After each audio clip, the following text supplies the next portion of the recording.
Good evening and welcome to the Blueprint Explosive Exclusive. Viewers, the DGCA has issued a new set of instructions for the conduct of Class 1, Special Class 2 and Class 3 medical examinations which pilots and other aviation professionals are required to undergo.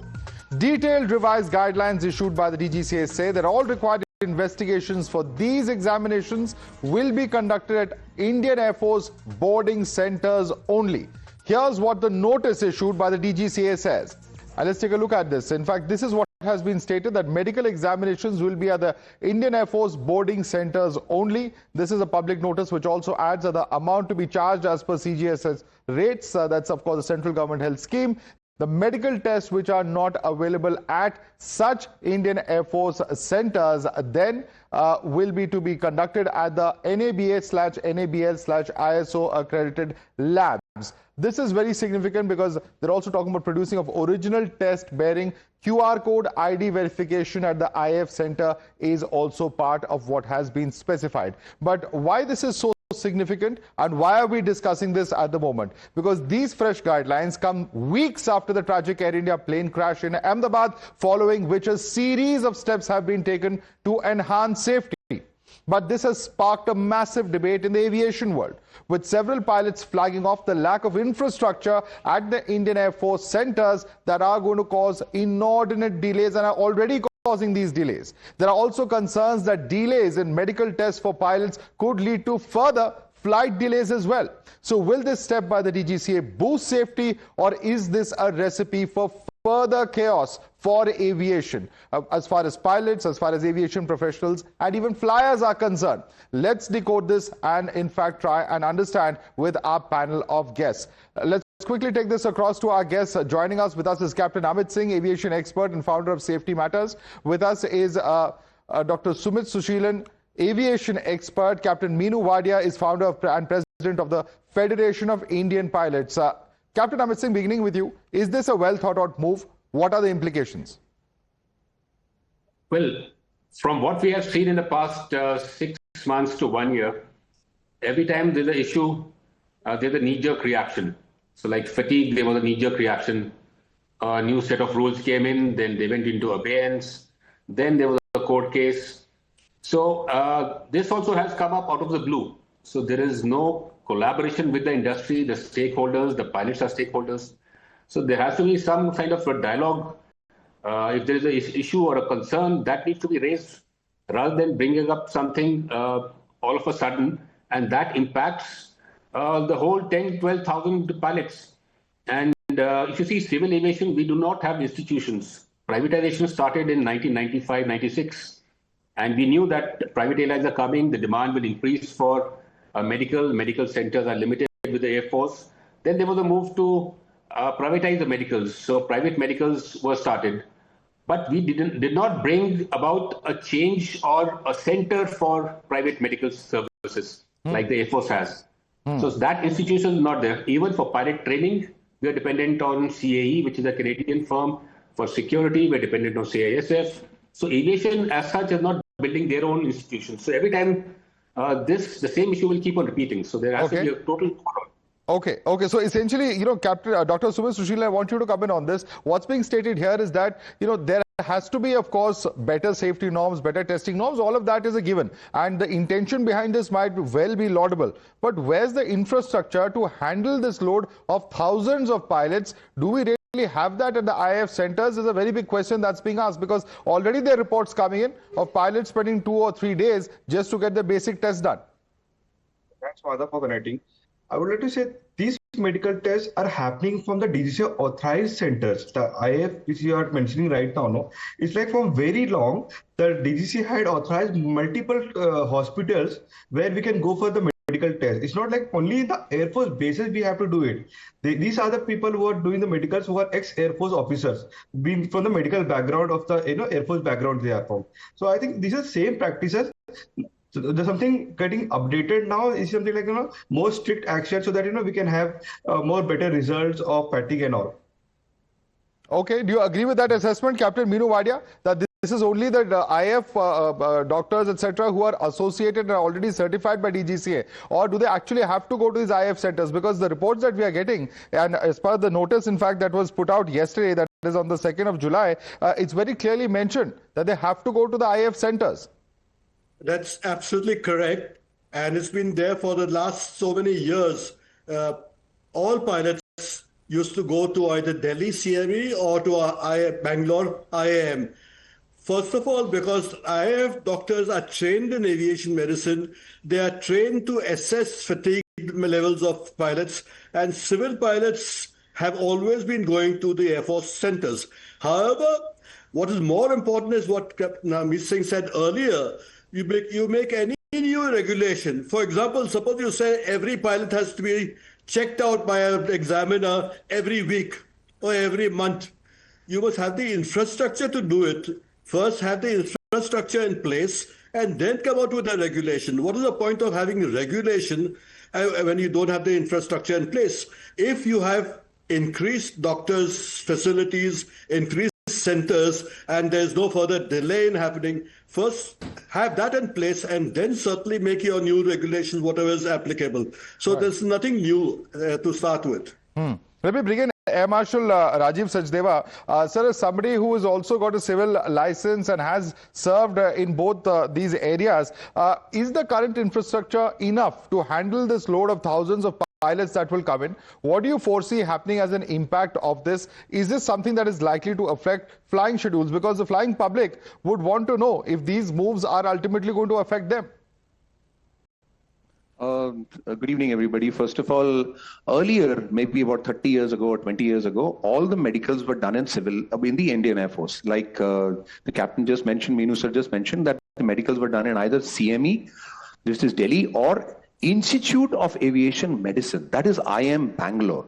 If the name suggests Institute of Aviation Medicine, because we had aviation medicine specialist doctors only in Indian Air Force, not in civil, not in DGCA, not in Army or Navy. They were only in the Indian Air Force. Now that is how all the medicals of the aviation in this country was being done there. The third center which was added was Jorat, because it was taking care of the eastern side, and that hospital had the capacity. As the civil grew, the pilots grew more and more, gone into thousands and thousands, the capacity reduced. So that is how the DGCA came up with this rule that you can do your 1 or 2 medical outside, get your test done, come back to Indian Air Force to get it checked, and the doctor sitting posted to the DGCA will go through all the documents and say, yes, you're fit. So I didn't find anything wrong in this if it was being done ethically. We really don't know. I'm not spelling out what ethical or unethical is, but why this rule has come back to Indian Air Force? Are you suspecting the civil pilot that they're not doing the test properly outside? Or are you suspecting the test outside? I really don't know. But Captain Meenu really hit the nail on the head. Unless we have the infrastructure with the Air Force suddenly to look after thousands of pilots, what is going to happen? Yes, the rule of the Indian government has come that the test will be done by the Indian Air Force pilots. What is going to happen? The pilots are going to wait for the medical test to get over instead of 1 day. Now it might take 2 to 3 days. That's going to impact the entire operational ecosystem of this country. So unless you have that infrastructure, which I don't know whether the Air Force and the DGC have decided together how they do it, but an order suddenly coming up, I'm speaking to my batchmates who are flying today in civil. They are saying the medical is going to take much longer than what it used to take today. So what about the flying schedule for tomorrow? Right. Dr. Subir Sushilan, here you have 3 pilots, 3 persons who are familiar with the system, both as far as the DGCA is concerned, as far as pilots are concerned, they're in touch with them, and as far as the Indian Air Force is concerned. And all 3 of them seem to be suggesting that the infrastructure currently is not up to speed with what the total volume of pilots we have in India is concerned. Are we looking at a situation where not just this renewal and medical fitness norms, that could take that much longer time, or even a situation where this could impact on flying in your view? Dr. Sushil. Yeah, it's been like, from past 4 to 5 years, if I say, the numbers of pilots in India has increased drastically. So if I say, tell you the exact number, there are 11 hospitals were authorized to do the class 1 medicals, and around 42 doctors are on the list of DGCA panel were authorized, and they all are ex-Air Force. So even in that, we have infrastructure. If you say Apollo hospitals are on the panel who are authorized by DGCA to go for the medical test. So I'm pretty sure like now the numbers will increase now, but as the government is also giving new rules, they are coming with the new policy also, there will be more panel member will be adding in this thing. So I think definitely we will overcome this situation where we don't are not getting slots for medicals and all. I think we will overcome this situation in another few months. But the question that I'm asking you, sir, and I'm reading out from the notification, which says that specifically all required investigations for medical examinations at IAF boarding centers will be conducted at IAF boarding centers only, and it goes on to talk about the charges. The simple question I'm asking you, Mr. Sushil, is what is the idea behind this? It's very good, and certainly, of course, it's a laudable move from the safety perspective. But is it practical? It is practical. After seeing the recent accident, definitely the government is becoming very strict now. And as you had seen the roster issue, they are saying that because of the fatigue, the crew is not operating well. So that's why the reason where they are moving everything to Airforce base, where we can have a transparency now. You agree with that notion, Captain Amit Singh, that it's because of fatigue and other issues that have been reported that the government has decided from the point of view of safety that norms have to be strictly enforced, which perhaps was not happening earlier? How do you look at that? Well, that has to be looked at by the safety management system of the airline and by DGCA. In the past few years, we have seen, and there are on record, the number of temporary unfit pilots and permanent unfit pilots have been rising by the year. So, and we have seen number of deaths also of pilots coming on duty or post-duty. So has any operator or the regulator done a safety management system risk assessment that if we are seeing a trend, then is it because of the schedule, because of the fatigue? Nobody did anything, even despite they going through the IAF centers. So nobody's doing a risk assessment. Everybody's just ticking the box that this is done, check, check, check. But nobody has the overall bigger picture of where fatigue is affecting, or is there anything else which is likely to come up. So that eye is not there. All right, Air Marshal Rajiv Sachdev, you are nodding your head. You want to respond to Mr. Sushilan? There are two different things. One is talking about a medical which is done annually. Secondly is fatigue. The Air Force doctors are not going to be sitting with the pilots to find out the fatigue. Like it was just mentioned, that it is a DGCA and the airline which is going to find out whether the pilots are fatigued or not. We cannot check that in an annual medical. No doctor can check whether you were fatigued throughout the 365 days when you're going for annual medical. So here the rules have been changed for annual medical. That annual medical which was being done by the accredited institutions will now be done by the Air Force. In fact, what was happening was tests were being done by the accredited institutions, brought to the Air Force CME, IM and JORAT, and then they were checking whether your tester, are you fit or not fit.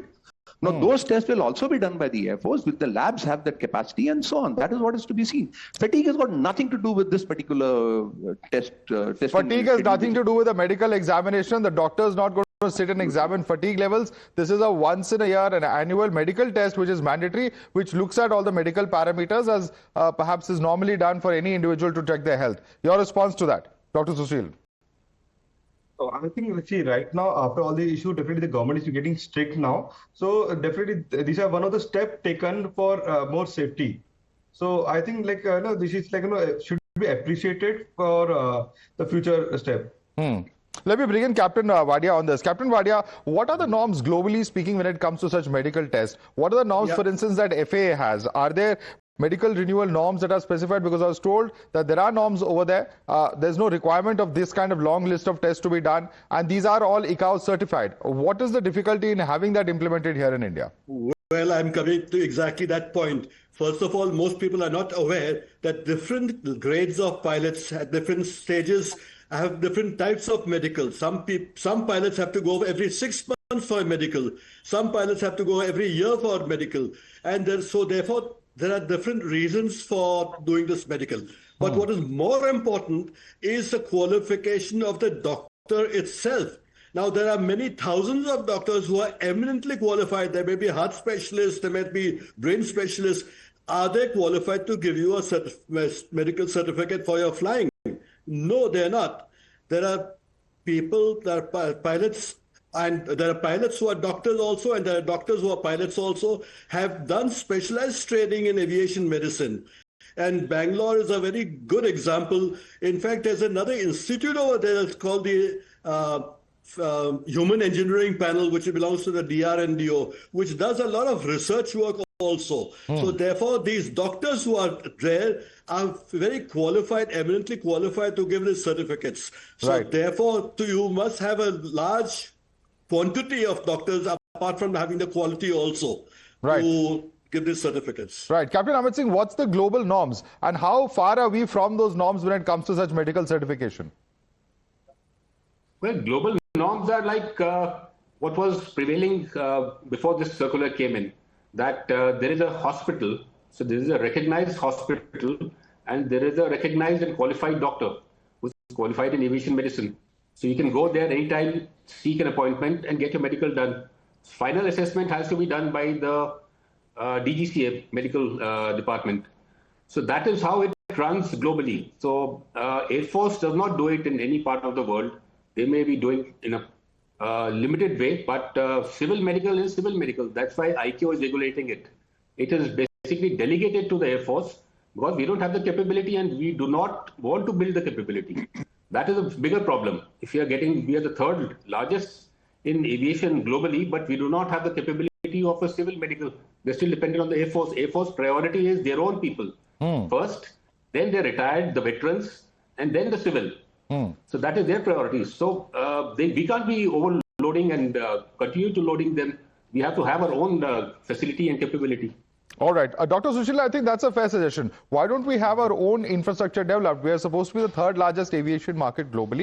Isn't it high time that we develop this infrastructure where we have qualified, trained doctors, where there is no doubt about the quality of the testing that's happening? Well, as Captain Amit rightly said, definitely we don't have that much of doctors who are qualified for particular aviation expert, as a medical expert. But now the government definitely is keen on that, and definitely they are authorizing more Air Force medical professional to get into this field. And as well, there are some more lists are coming out now. You see in next couple of months, you'll see there will be multiple panels will be coming up for this medical test now.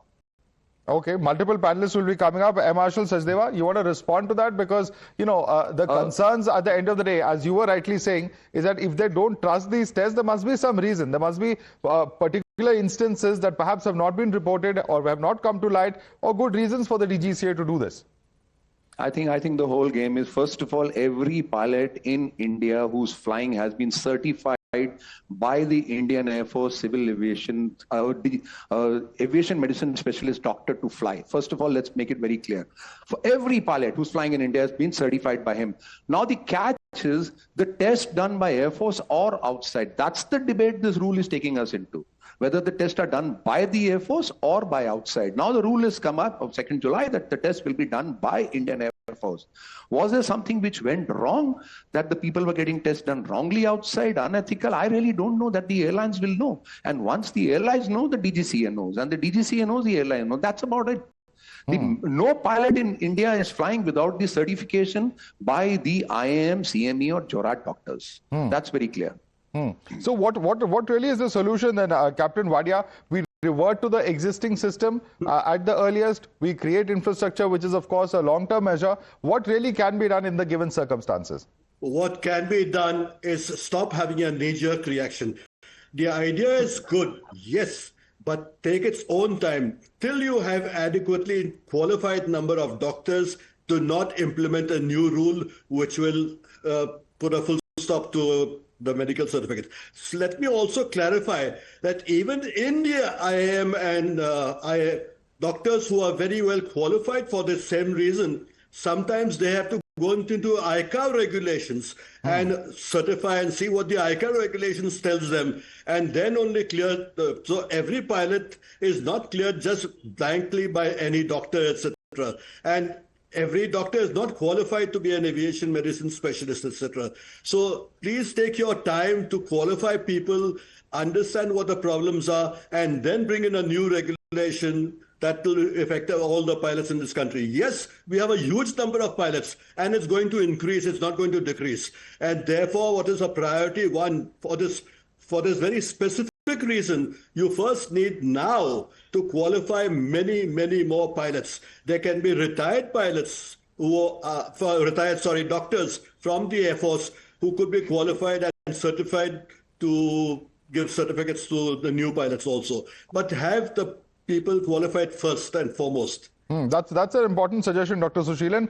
Get qualified or perhaps retired doctors to come in who know the procedure, who know how it works, so that you have enough infrastructure, enough bench strength to ensure that these tests are conducted in a manner that is above board. And I'd also like to add to that, end of the day, we are talking here about a specific area. That is, of course, doctors who are specialized in aviation. But even if we look at our own infrastructure of training pilots, it's woefully inadequate because an overwhelming majority of them are trained abroad and not here in India. No, as said by Captain Mino, the people who are, a medical professional from the Air Force background right now, they are doing the checks. And the entire 42 numbers of doctors who are doing the medical checks are from ex-Air Force only. So we are doing the same practice from very long, that ex-Air Force professional coming and joining the medical, and they are doing the checks. And then this will definitely continue. Right now, for the time being, this notice which came up, so for the secondary check, you can say as a secondary check, they want them to go to the Air Force base and do the medical check. I think and this is because of the recent accident which happened. That is the point of view for this one.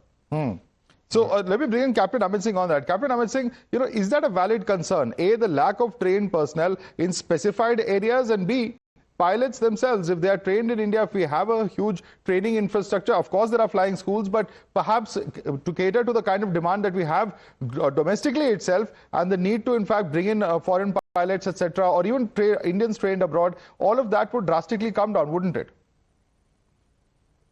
Yeah, so we need a roadmap, a long-term roadmap. So we are working right now on a very short-term planning.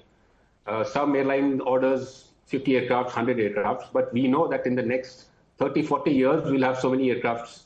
And if we start the training setup here, then obviously we'll have medical setup. All these institutions will mushroom together and grow together. It will be a symbiotic growth. Right now it is dispersed. Pilot is training somewhere in Europe or New Zealand or US. Medical is happening here in the Air Force. In the Air Force also, let me say, not all the time, but there is at times there's a blur between the civil requirements and the Air Force requirements. The Air Force examiner would like to judge them based on the Air Force requirements, whereas the civil is much more relaxed. Nowhere safety is compromised. So let me say that the infrastructure and the growth of these institutions have to be together, not dispersed. Geographically, they have to be in the same place. So that's because the interplay is there between all of them. The pilots move to the medical training, simulators, and other departments of training. India will invest about more than $1 billion in training itself in the next 10 years, and 60% will go outside. So that is a big forex drain. But we are not trying to build our own infrastructure, whereas we know for the long term we need it. That is a bigger issue. Getting an appointment in CME, which now takes about 3 to 4 months. Now, if it is overloaded, I don't know if the airlines will have that much manpower left to man the schedule or not. So those concerns also have to be looked at, the immediate requirement. Right. Air Marshal Sachdeva, do you agree with that contention that sometimes, perhaps not all the time as Captain Amit Singh says, but sometimes the doctors can conflate the Air Force requirements with what the civil pilots requirements are? How often does that happen in your experience? I think on a daily basis, the slots have already been given to for civil medical. Initial pilots, even if they're flying a small aeroplane in the flying club or their initial medical, the slots are given and you're already booking and going as per those slots. That's the capacity of the medical center. So they're taking the Air Force also as per slots, and this also slots have been given. And sir, the medical rules for as per ICAO or DGCA and as per Air Force are different. I've been getting my medical done both together. I would pass my civil medical, but I will fail my Air Force medical because the rules were much stringent there. And for civil, if my ear is 85 decibels, yes, I will go through, but not for the Air Force. So those kind of things were happening. Both the books are different and both the books are followed differently by the doctors. But as of now, the slots are given. So everybody knows that Bangalore has got so many slots. I book into the slot and I go. But what the nation is not going to go through, if everything is coming back to the Air Force, then you have to increase the capacity, or why not have aviation medicine specialists outside? Let the doctors do it. Like you said, all the retired doctors of the Air Force are involved. You'll have to build an ecosystem of the doctors who can do the medical outside and don't burden the Air Force. I'm not saying don't burden the Air Force. As of now, the capacity is only these many slots in a day. So what can be done immediately, Dr. Sushilin, to avert the problem at hand? Immediately, what can be done? Because Air Force clearly doesn't have the infrastructure. No, basically, when we say about the medical slots and availability, we always look for pan-India level, because the Air Force pilot or like a commercial pilot, they fly anywhere in India to get a slot, because airlines have the capability to make them relocate to that particular location so that they can get a slot. So right now also, like as I said, 42 doctors are approved and 11 bases are approved for the particular medical. So now, at least right now, everyone is getting slot, because when I had a discussion with multiple airlines and I got the information that on time they are getting, because suppose their license is getting expired, a month before itself they apply for getting the medical done, and they are getting the slots on time. So there's no complaint coming in from the airlines currently. So now after getting this letter, definitely they'll be again check that are they facing any issues, and definitely government have to definitely increase more numbers of hospitals or more number of doctors have to be approved. And I think the government is on it now after getting this letter. I think another 30 or 35 days, you can see the another list of new panel members. Okay, another 30 to 35 days, but in the interim, Captain Wadia, is that factually correct? What is your conversation with pilots? Of course, you head the Federation of Indian Pilots. What is the ground level experience or the feedback that you've been getting? The feedback is fine. So far, so good. But let me come to a larger point. Today, we are all specialists talking on this panel discussing aviation safety. The people who make these regulations in the government, who are these people? Are they qualified to make these decisions to start with? Have they consulted this panel who is here today on your TV channel? Have they consulted anyone? Are they aware of what is required for the medical for civil pilots? These are the issues. See, for example, for the last 50 years, we've been saying that there has to be an independent safety board. And after so many years, yes, today things have improved very slightly. And we have a safety board which is still not independent. It is still not independent, but it is some progress to the other. So therefore, the people who make these regulations have to be far more qualified in aviation matters than it is prevalent at the moment. All right, we'll have to leave it there. And the government. We'll have to leave it there. Captain Amit Singh, Captain Minu Wadia, as well as Air Marshal Rajiv Sachdeva and Dr. Sumit Sushilin. I'd like to thank all four of you for joining us and breaking this down. What does this really mean in terms of aviation? Is it going to impact flight schedules? At the moment, no, but potentially could if there are further roadblocks that pilots will have to face as a result of this new norm. Thank you so much for joining us this evening.